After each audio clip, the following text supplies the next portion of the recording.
Hoy en Vidilla las maquinitas de videojuegos. ¿Por qué? Porque sí, porque el príncipe de Asturias de la comunicación ha sido para él Shigeru Miyamoto, o como se pronuncia ese nombre japonés del señor que creó en su día Mario Bros. Y yo me acuerdo cuando éramos pequeños, pues hablo en torno a los años 80. Así que aquí cabe una franja que va desde los 18 hasta los 40. Todos esos recordamos las cosas que pasaron en los 80 como si las hubiéramos vivido a tope y con un 100% de conciencia humana.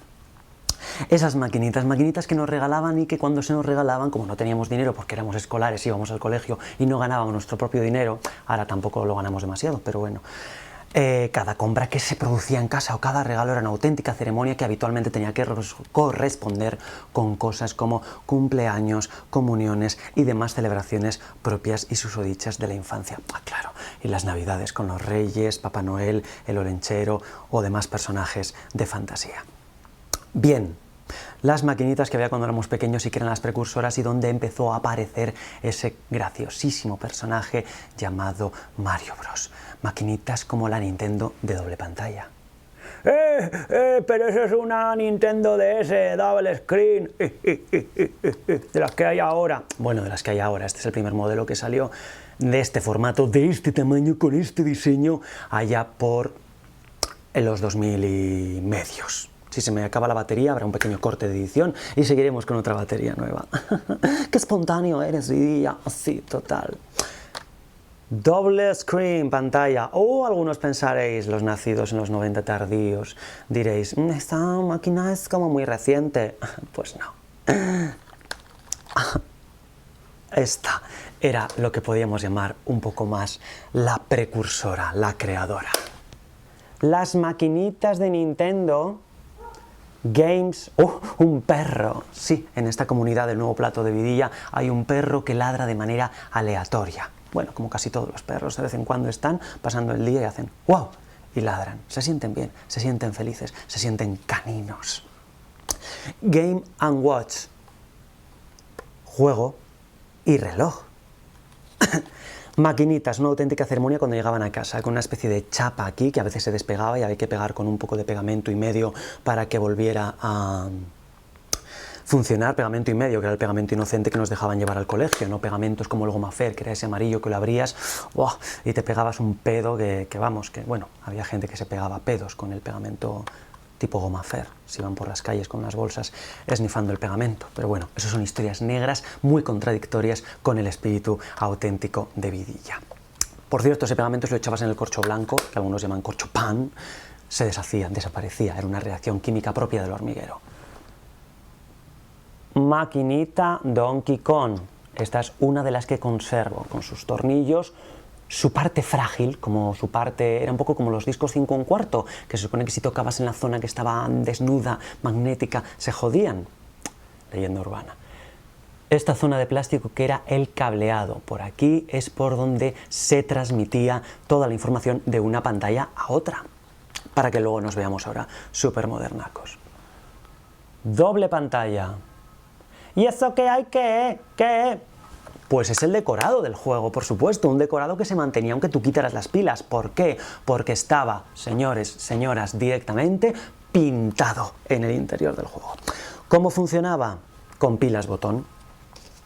Sí, las conocidas pilas botón, que ya desde pequeños nos metieron el terror absoluto a estas pilas botón, que se supone que son capaces de contaminar todo el océano Atlántico con una sola pila que eches, o algún tipo de proporción así, pero bueno. Ya veis, pequeñitas pero matonas, algo que de pequeños era más o menos comparable a la tinta de impresora, es decir, que eran unos productos que nadie sabía por qué, no se lo planteaba nadie, eran hipercaros, entonces había que aprovechar las pilas al máximo de la Nintendo Watch and Game, Game & Watch, juego y reloj, para que te duraran los máximos posibles. Ay, qué deje Matías me ha quedado.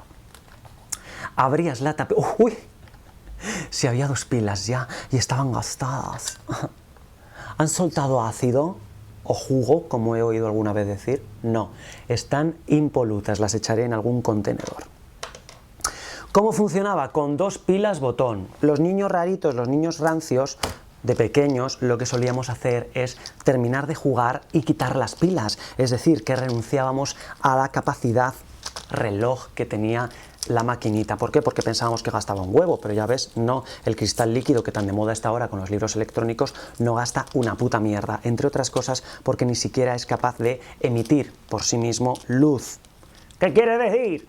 Pues sí, quiero decir que con estas maquinitas no se podía jugar a oscuras, porque si jugabas a oscuras no veías una puta mierda. Mientras hablo estoy intentando abrir el producto venenoso, que será muy venenoso, pero que en las cajas, este es del chino, estas pilas, suelen venir con unos agujeros en el cartón como para que respire.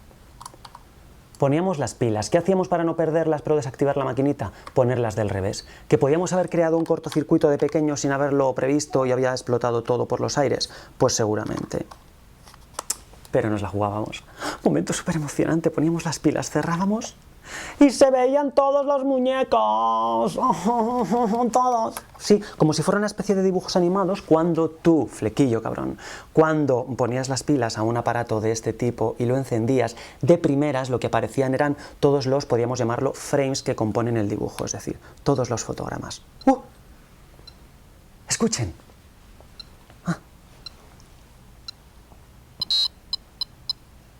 Eso es que me ha tocado un barril.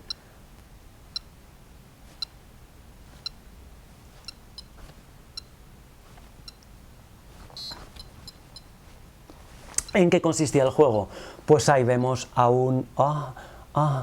venga Canon, ¿eres capaz de enfocar? Cuestas como 100 maquinitas de estas y no eres capaz de enfocar. Bueno, ahí ha sonado la melodía que nos indicaba que la partida había acabado. Este no tenía una melodía muy melodiosa, pero habitualmente solían tener una melodía un tanto más cascabelera. Sí, esa silueta negra era Mario. Una silueta negra que subía por la rampa, pasaba de una pantalla a otra, mientras Donkey Kong, el mítico personaje, el mítico gorila, le arrojaba unos barriles por un sistema de andamios y había que saltar. ¡Y ya está! Sí, ya está. Había que saltar, simplemente recorrer 3 plataformas, subir y conseguir llegar a la meta final, donde había una grúa con un gancho, tú saltabas, ibas cogiendo 4 ganchos, que era el récord, y al final estaba esta especie de Olivia de Popeye, que era la princesa a rescatar. Cuando tú dejabas de jugar, el juego se quedaba así, una especie de salvapantallas con la hora en una parte de la pantalla y las pilas gastándose todo el rato, y yo de pequeño mi mente no podía dejar de pensar mientras estaba en mis tareas cotidianas, en el colegio, en clase, en casa, comiendo, desayunando, en la cama. Las pilas de la Nintendo se están gastando y yo no estoy aprovechándolo para jugar. Pues sí, señores, para que luego veamos y nos pensemos que la Nintendo DS, las historias del abuelo, la Nintendo DS era como muy innovadora por su doble pantalla. Pues no.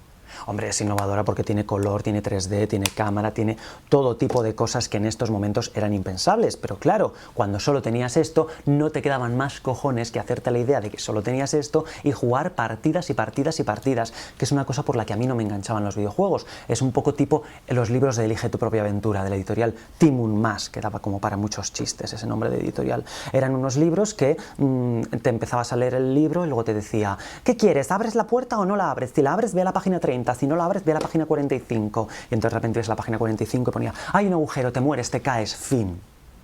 Y a mí me daba una pereza tremenda tener que volver a leerme la primera página para sentir que estaba empezando una nueva aventura. Si tenías suerte, empalmabas de 20 a 30 páginas. Si no, a la tercera o cuarta página te salía el dramático fin y tenías que volver a empezar. Estaban muy bien esos libros, salvo uno que iba de Drácula, que estaba mal. ¿Por qué? Porque había un momento que estabas en el castillo, te mandaba a una página en una de las opciones y ¿dónde ibas? Aparecías en un puto jardín. ¿Por qué? No lo sé, estaba mal encuadernado.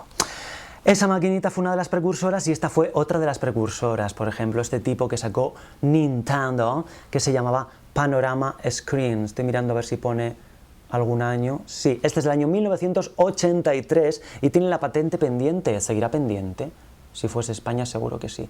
Ahí tenemos una especie de Mario. Este era el juego Bounce Away. Iba de bombas la cosa. ¿Qué aportaba de novedoso la Nintendo Panorama Screen? Que era una cosa rebuscadísima, técnicamente rebuscada, pero hasta extremos insospechados. Funcionaba igualmente con las dos consabidas pilas botón. Una pila, otra pila. Por cierto, que estas maquinitas se te podían caer al suelo, que no les pasaba absolutamente nada. A lo sumo, y lo que he dicho antes, a estas se les saltaba la chapa. ¡Cambia la batería! No me da la gana. Voy a hacer una pequeña pausa, cambio la batería y seguimos ahora mismo. Así. ¿Veis, por arte de Birbirlo, que ya estamos aquí conectados a la red eléctrica española para que no haya ningún problema ni se corte la batería? ¿Ha cambiado el plano? Pues sí, porque le he pegado unas hostias de considerables a la cámara para poder enchufar el cargador. Si oís algún tipo de interferencia es porque el micrófono de corbata se lleva un poco mal con el cargador de la cámara. Sí, interferencias, la tecnología del siglo XXI se lleva a matar entre ella. Lo dicho, la Nintendo Panorama Screen con Mario de nuevo como protagonista. ¿Cuál es el elemento rebuscado de esta maquinita, que parecía como un invento de esos que se quedan en prototipo?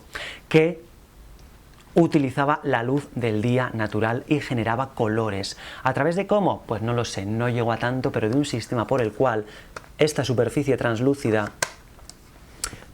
chupaba, no, iba a decir chupaba, no, pasaba la luz automáticamente a través de aquí, la luz ambiente del día, de la calle, es decir, tampoco se podía jugar a oscuras, y nos ofrecía esto. ¿Qué es eso? ¡Un espejo! Sí, es un espejo. ¿Por qué? Porque la pantalla estaba aquí, pero claro, tenía que estar así para recoger la luz del día. Entonces, ¿qué se les ocurrió a los señores de Nintendo?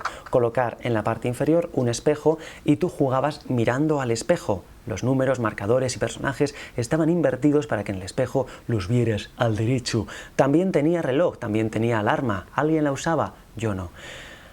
¿Y jugabas? Game A. ¡Qué graciosa melodía! Con estas melodías cualquiera te hace hoy una composición musical y te saca un disco con Subterfuge Records. ¿Qué ha pasado? ¿Que me ha pillado la bomba? Un teniente le daba a Mario una bomba y la tenía que pasar de un lado al otro de las palmeras. Si no lo conseguía, es decir, si le encendían la mecha y la bomba explotaba, te morías. Lo dicho, un homenaje al creador de Mario Bros, ganador del Premio Príncipe de Asturias de la Comunicación. De fondo, sigue la aventura, porque aunque cerraras la maquinita y te diera igual y hubieras dejado la partida abandonada, ahí seguía y seguía hasta que al final se mataba. Si después de un rato no volvías a jugar, saltaba el salvapantallas, es decir, frame a frame, sin sonidos, y el relojito muy útil en la pantalla de la Nintendo Game & Watch. ¡Ay, qué momento nostálgico me ha dado, más interesante y apasionante! Me voy corriendo a sacar las pilas antes de que se gaste la batería. ¡Ay!